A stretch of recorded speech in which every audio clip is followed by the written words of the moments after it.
Chicken is pretty much everywhere. It's cheap, it's easy to find, and for a lot of us, it's a regular part of our diet. I mean, you can walk into almost any grocery store and get a whole roasted chicken for a pretty low price. But that convenience, that affordability, it all comes from a system that's been fine-tuned for one thing: speed.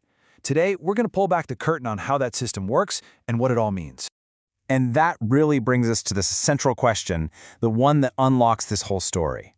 How on earth is it possible that a chicken today grows to full size in less than half the time it took just a few generations ago? The answer tells us almost everything we need to know about our modern food system. So to figure that out, we have to look at the huge transformation in poultry farming over the last century. It's really a story about industrial innovation, and it's all been chasing one main goal: make more chicken, make it faster, and make it cheaper. And the results of that race are pretty staggering. If you go back to 1925, it took about 125 days to raise a chicken for market. Today, that's been cut down to just 47 days. Now, this isn't some small adjustment. It's a fundamental re-engineering of the animal's biology, all for the sake of industrial scale. And when we say scale, we mean it. Every single year, we're talking about over 9 billion chickens sold.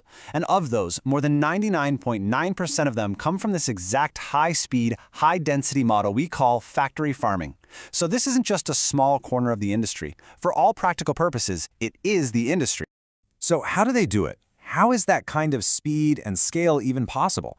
Well, the answer is in a specific industrial system, the Confined Animal Feeding Operation, or CAFO.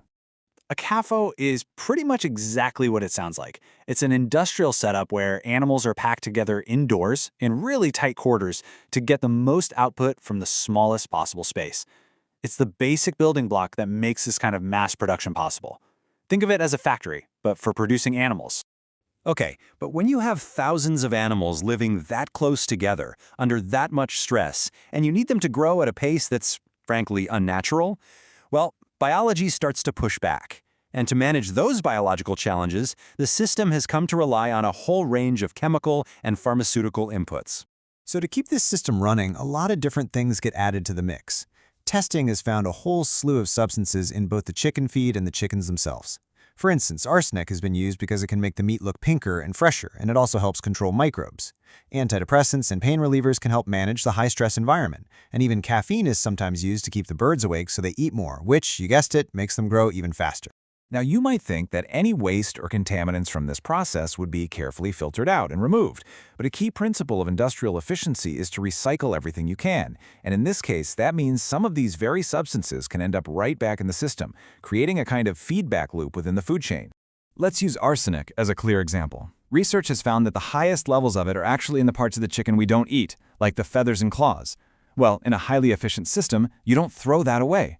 Those parts are often ground up and put right back into the chicken feed. And just like that, you've created a cycle where the contaminant is recycled, reconcentrated, and fed back to the next generation of birds. And this cycle isn't just limited to chickens.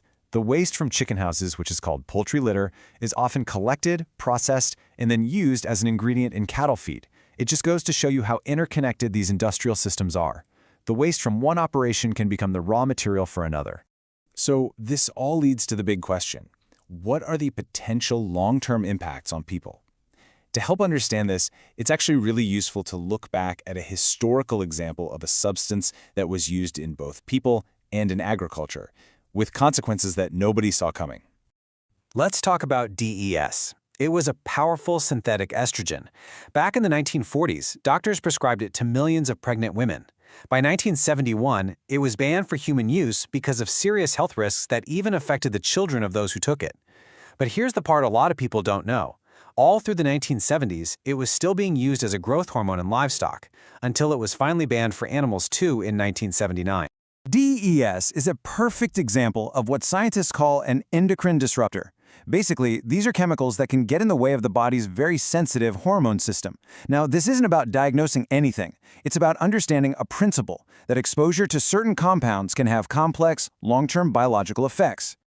Okay, so with all this information about the industrial system, you might be asking, what are the other options? The point here is not to cause alarm. It's to give you the clarity to make a choice that's right for you. And the real differences aren't just marketing slogans. They're about how the entire farming system is structured. Let's just put the two systems side by side.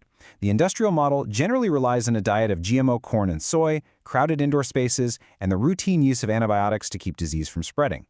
A pasture-raised system, on the other hand, lets chickens live outside, eat their natural diet of grass and bugs, and doesn't rely on routine antibiotics. They are, at their core, two fundamentally different ways of raising animals. And this is where learning to read the labels really matters. For instance, you might see a package that says vegetarian fed and think, oh, that sounds healthy. But chickens aren't naturally vegetarians. They're omnivores. They're supposed to eat insects and worms. A vegetarian diet almost always just means they were fed corn and soy inside a barn. It's describing an unnatural diet, not necessarily a better one. At the end of the day, the modern food system was built for a very specific reason: to produce a huge amount of food for a very low price. And it worked. But that success came with trade-offs in biology, in chemistry, and in animal welfare. There isn't one perfect answer for everybody, but simply knowing how your food gets to your plate is the most powerful tool you have. The first step is to understand the system. The next choice is all yours.